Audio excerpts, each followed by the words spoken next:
Abraham van der Merwe, who's the CEO of Stage Zero, joins us for this episode of What's Next. Abraham, great greetings to you. Welcome. Nice to have you with us. Thank you, Aki. It's a pleasure to be here.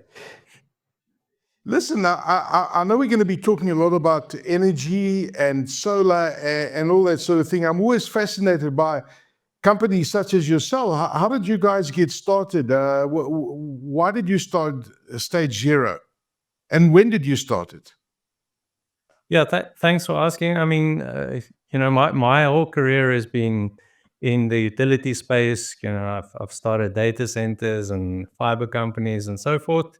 And if we look back at my whole career, it really is, most of my successes has been as a result of stepping into infrastructure where our government is essentially failing in some way to provide those services. So, I mean, if we look at telecoms, for example, we all started fiber companies because we couldn't get licensed spectrum. We couldn't actually utilize, world-class kind of telecommunications service. And so we started trenching and actually building out these fiber networks.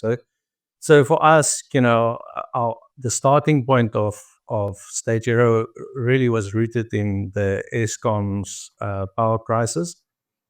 We monitored it like everyone else, saw that this problem was much bigger than everyone anticipated and was going to take a lot longer to resolve. And so that really piqued our interest. And so we started looking at ways in which we could actually help resolve the energy crisis. And doing so, it became actually a much broader interest for us because we realized it wasn't just, our local power crisis, but we were on the cusp essentially of this global energy transition from old fossil fuels to renewable energy, and the whole world was going to transition. And as the saying goes, all ships rise and sink with the tide. So for us, it was a super interesting opportunity, and we had some ideas on how we could actually create a disruptive offering that nobody else was really trying to do at the time. So we started the company in 2019, so quite a while ago. But as you'll see, as our discussion progressed, a lot happened in the background before we actually launched to the public. All right, Abraham, that's fantastic. So interesting how the foundation of Stage Zero happened. So energy is your game. What kind of products does Stage Zero offer? You alluded to solar as well earlier. Which space do you guys play in? What products do you guys offer? So our products are really a solar and a backup solution offering to residential and commercial customers, which is rooted in kind of a savings offering. So we offer a solution on a month-to-month contract with no installation fees and essentially with guaranteed savings to customers starting immediately. And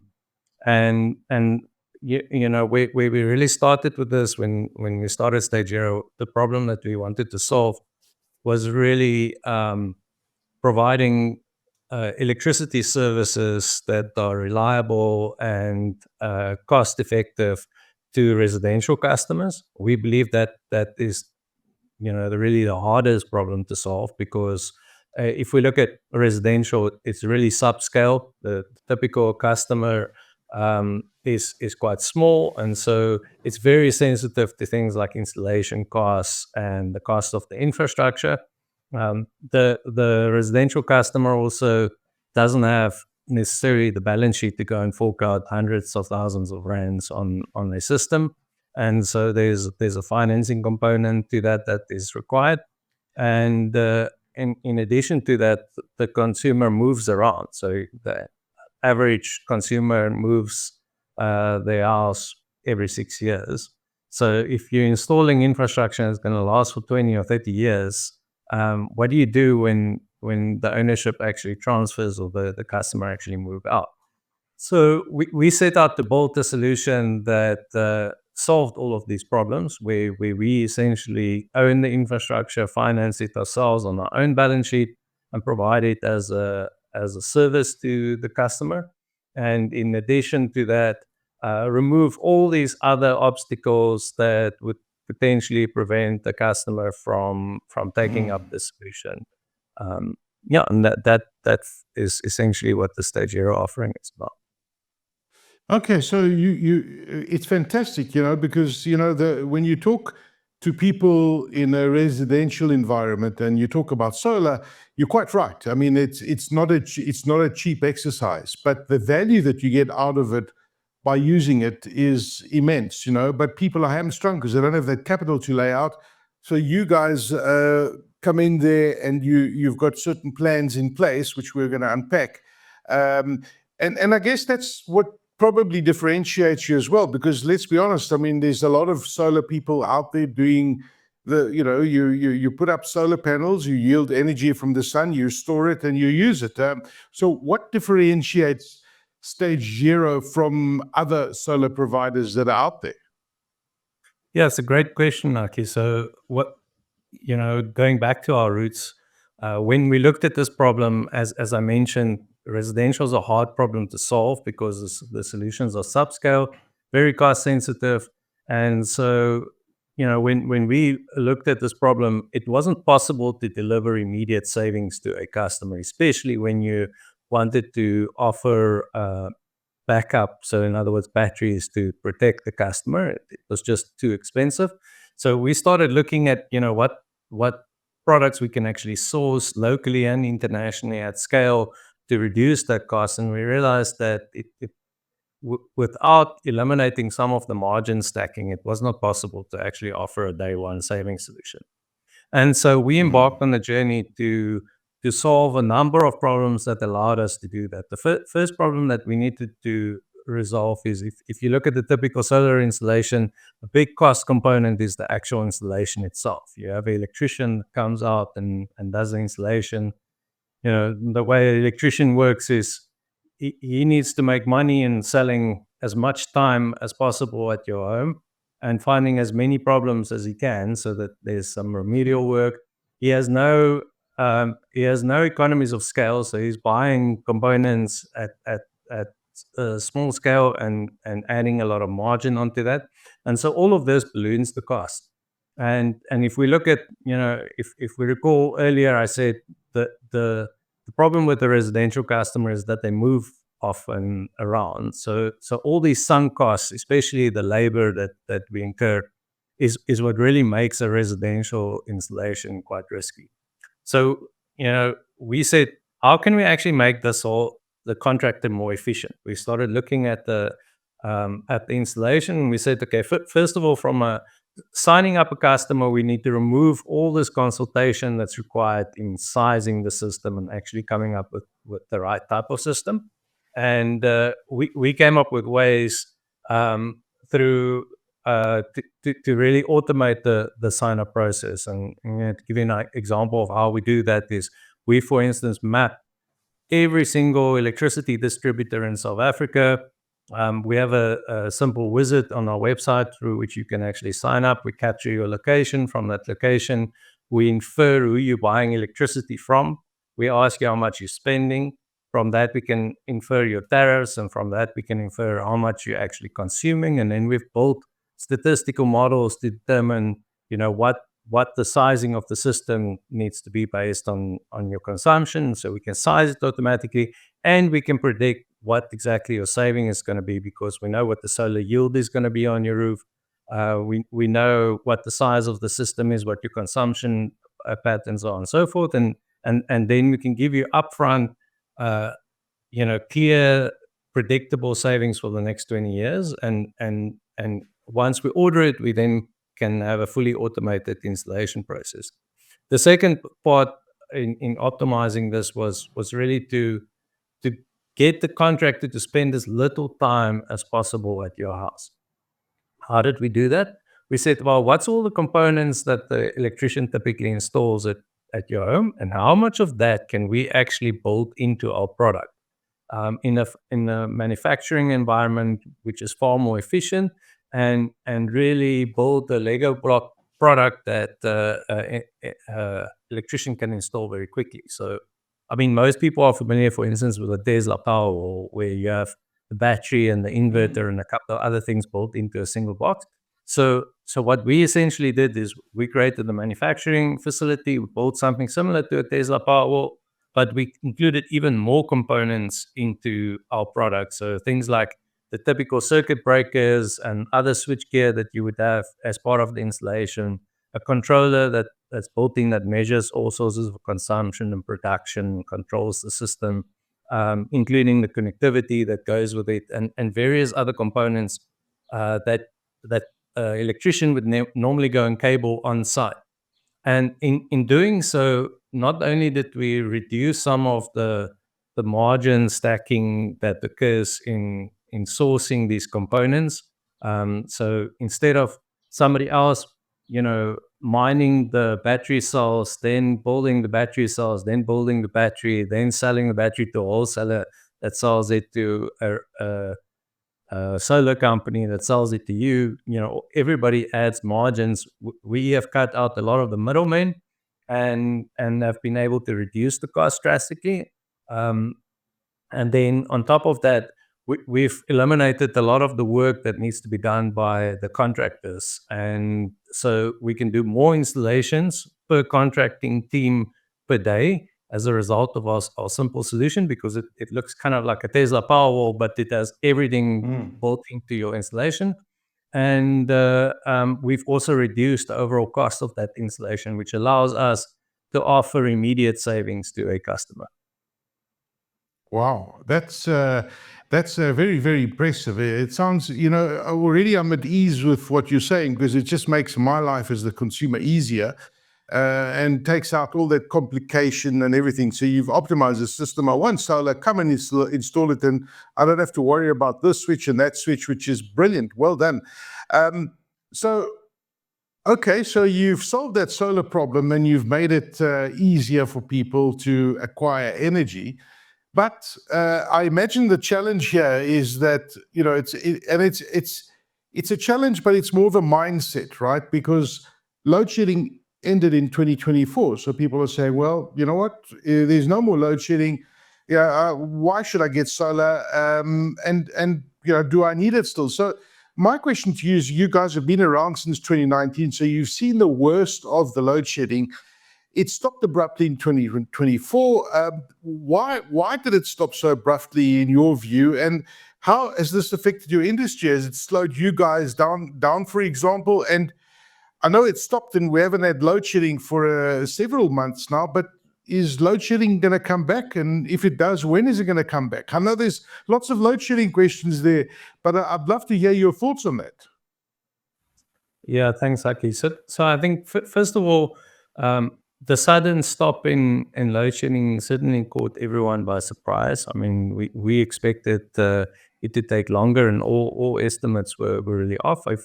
If I can attribute like the sudden stop in load shedding to something, it's that Eskom improved its operational efficiencies drastically. So we had, some new power stations coming on, but the most important part was that these power stations were operated really poorly. For instance, the coal that it was consuming was delivered through trucks instead of using the conveyor belts at the mines that are nearby, and so forth.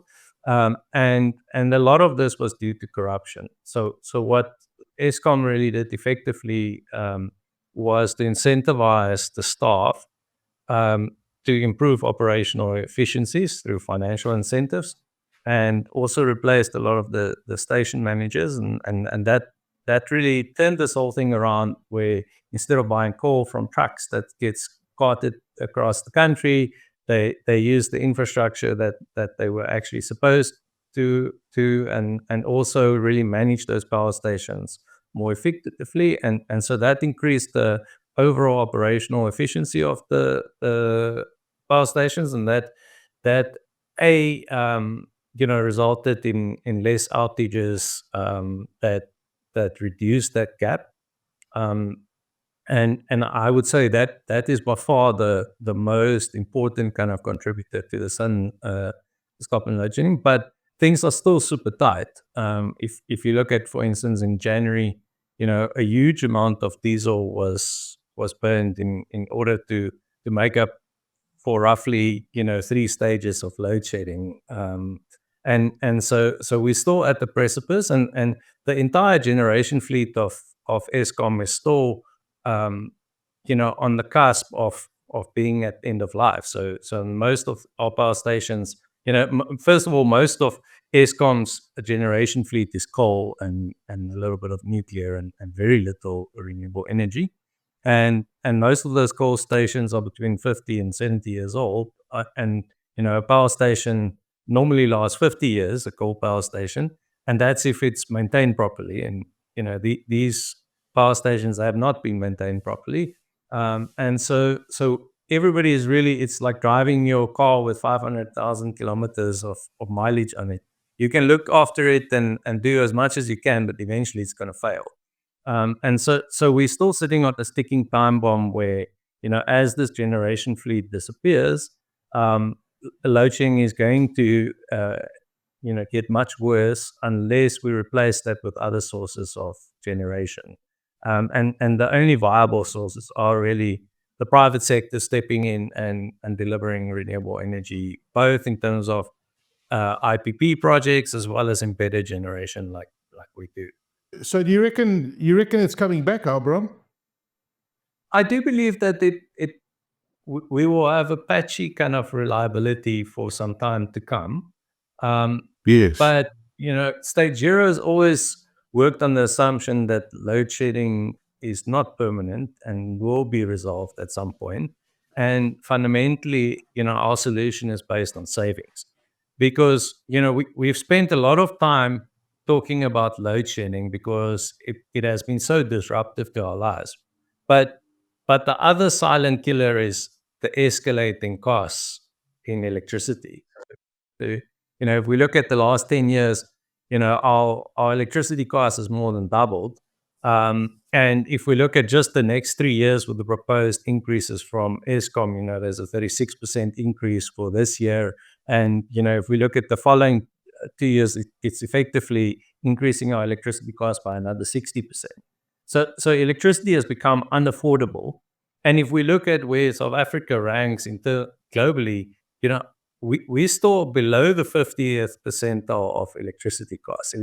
Our electricity costs are still generally quite cheap in relation to other countries, and the costs are driven by the type of generation. Coal is expensive and it's getting more expensive. Yes. Nuclear is expensive and getting far more expensive. We really have to pivot to renewable energy sources, because if we look at solar and wind and so forth, that's where the costs are reducing because it's getting more efficient. So unless there's a pivot to that, our electricity costs are going to increase. And then I think on top of that, the way electricity has been distributed to consumers has contributed a lot to the cost. So if we take it, the typical municipal tariffs that the customer pays for, the rate at which your municipality buys electricity from is roughly a third of what you pay for electricity. Every time Eskom increases the rates, the municipal rates are increased pro rata, but the cost is not increased pro rata because only a third of the cost is increased. The other Yes. 2/3 were distribution costs, which is not growing at above inflation. And unfortunately, as consumers, because we don't have choice, because we're locked into this monopolistic regime, we have no choice but to absorb these tariffs until it becomes so unaffordable that we literally can't operate. And hence the reason why we try and kind of unchain the consumer, provide a service that really substitutes the utility service that everyone has become accustomed to, and do that without any sort of hurdles, but where the costs offer immediate benefit, immediate savings, and escalate at a much lower rate. So the savings are locked in and becomes even bigger over time. You see, you raise such an interesting point there, Abram, because this is the paradigm shift. The reason why people got hold of solar in the past was a redundancy thing, right? To make sure that you got energy, that you can continue doing business, you can continue your normal life, etc., etc. Now, as you correctly mentioned, it's the costing, right? And that's where the paradigm shift happens, because yes, you're still getting the redundancy that we talk about, but now you're generating your own power, and the cost of electricity, as you say, is where the critical thing comes in. So this is where stage zero comes in and saves customers money. So we save customers money and we provide the reliable service because it still comes with batteries. So you're still protected from load shedding if and when it appears. But at the same time, you're also saving money. And and we also have removed all the burdens that come with, solar. If we think back, if you go and buy a solar system, you're really investing in a power station that you need to manage for the next 20 years. Now, Eskom, our big utility, has not been able to manage their power stations with all the resources that they have at their disposal. So, as a consumer, do you really want to own the problem? Um, you know, Rather outsource the problem to somebody else and get the reliable utility service. And what's more reliable than getting a power station that's essentially installed on your roof? It's there. There's no middlemen. There's no utilities that can let you down. But at the same time, it's not financed by you. You're not taking any sort of risk. You get immediate savings, and it's underpinned by a service level agreement. So if the solution doesn't work or the service provider doesn't deliver the service that you expect, you can fire them and you can move on with your lives. That's really what we all wanted in the first place. I mean, we wouldn't be buying solar systems and trying to invest anything else if our utility was Yeah. functioning. Listen, this sounds too good to be true, Abraham. I mean, if you guys are talking my kind of language here, is there a catch here that I'm missing? What's the catch? Well, I think that's probably the number one question that we get from customers that we're approaching with our solution. But the proof is in the pudding. We offer month-to-month contracts.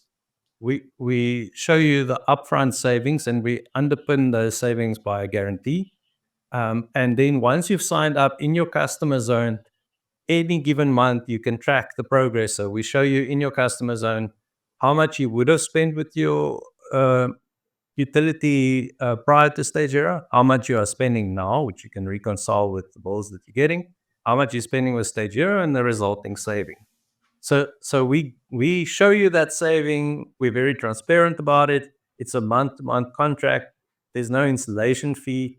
So there's really no risk to the consumer whatsoever.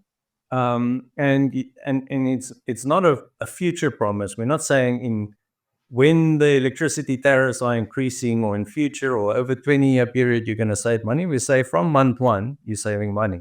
And that saving is quite significant. I mean, the average customer with, say, an electricity bill of, say, 2,500 rand or more can expect to save around 20% in terms of the overall electricity spend. So, if you look at what you used to spend on your electricity bill before, compared to what your new electricity bill is plus stage zero, your net savings, so in other words, your total spend post having in stage zero, you can expect to be 20% less or more.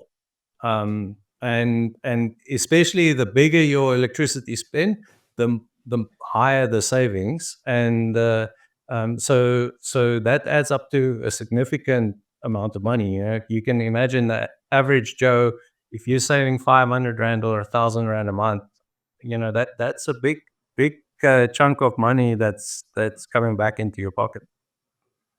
No, it certainly is. So the question here is, and I'm looking at myself. I've got a system here, and I'm probably generating maybe 12, 13 kilowatt hours a day of energy and storing it as well. I got a small family, but bigger families, you've got more geysers that you need to have and more appliances that you're using. Can customers actually go completely off the grid? Is that even possible, and how is it possible? Well, I mean, ultimately, it depends on how much roof space you have. Because if you have sufficient solar and you have sufficient battery, then you can go off grid.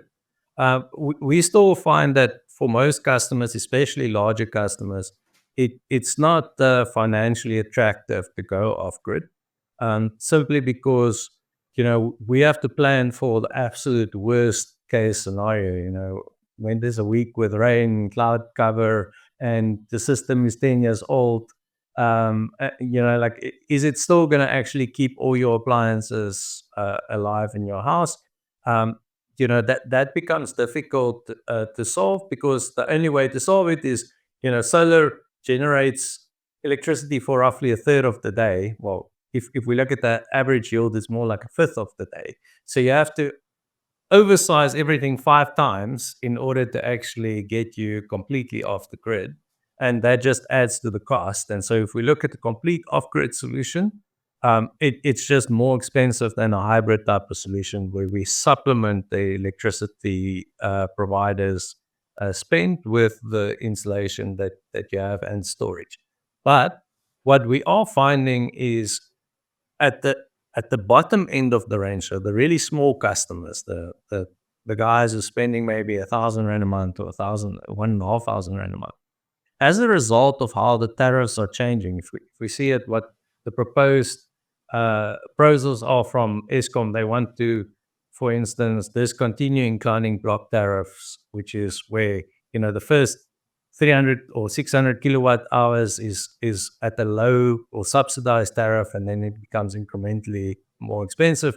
They want to move to time of use or flat rates, in which case the smaller consumer pays a lot more. As we can see as well, to counter the solar adoption, they're trying to increase the base fee, so the non-consumptive charges, to be a bigger portion of your overall electricity bill. And the net losers of that is really the small customers, the guy that's spending 1,000 or 1,500 rand a month. Because now Eskom is proposing, well, whether you install solar or not, your fixed bill is going to be, say, 1,000 rand a month, or maybe 1,500 rand a month, and you're going to spend like 100 rand on consumptive charges.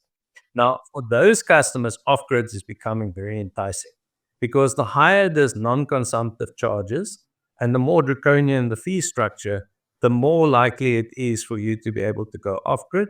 And we're seeing that we're at that inflection point now, where for our really small customers, we can actually offer off-grid solutions with all the benefits that the larger customers get, and completely untie them from the grid. Interesting. Very, very interesting. What a fascinating business you got there, Abraham. I mean, when you look at the future, you guys have been running since 2019, and Stage Zero is certainly innovating this market and shaping the market into the future. What are your plans for the future? Where are you taking Stage Zero? Yeah, we have grand plans. I mean, it took us roughly 3 years to. I mean, we built essentially a fully integrated Apple-like a model, where we're manufacturing our own products. We have our own tariff engines, our own logistics, and so forth. So it took us, roughly 3 years to bootstrap the company before we launched to the market. But we have big plans. I mean, we started with residential. We now have expanded into commercial offerings. So we have solutions that scale all the way up to 300 kilowatt and 600 kilowatt hours battery. So that's kind of large enough to power a mall or a school or a hospital. And we're offering that on the same disruptive residential model, where it's month-to-month contracts, no upfront fees, and you essentially have an immediate saving. Other plans that we have is we're moving into other interesting sectors, like e-bikes, expanding into other countries like Europe and the US. So there's a lot of exciting adventures for us ahead, but ultimately, we're going now. We're gaining a lot of traction in the residential market and the commercial market, and we're starting to set roots in other countries as well. Very exciting. It's music to my ears, and great to see a South African company doing so well. How does anybody watching this get more information, Abraham? And how do they contact Stage Zero, for example? How do they find the packages? And somebody saying, listen, I've listened to this. It's music to my ears. I want solar in my house. How does somebody contact Stage Zero? Well, the easiest way is to go to our website, www.stagezero.co.za. If you go to our website, there's ways in which to contact us. There's also ways in which you can see your immediate savings. You can go into our wizard, do a tailor-made solution for you in minutes, and you'll see exactly how much you're going to save, and you can place the order right there and then, or call one of our experts to talk you through any questions that you might have. And the installations are really, really quick. So, we could have you up and running with a new solution and saving money within days. That's fantastic. Abraham van der Merwe, CEO of Stage Zero, thank you very, very much for sharing those insights and your company. It sounds fascinating, the stuff that you do. I love the way that I love your approach to energy. It's you've really thought it through and you've turned the model upside down, and you understand what customers want. They want simplicity, they want efficiency, and they want to see that they're saving money. And you're quite right. When you look at the cost of electricity and how it's grown exponentially over the last few years and how it's going to grow over the next few years, that's kind of scary. And the reality is that electricity is an expensive commodity, and we find ways of seeing how we can save money. And your company's motto and what you guys offer is certainly a very unique and compelling offering. So, Abram, thank you very much for your time. Thank you, Aki.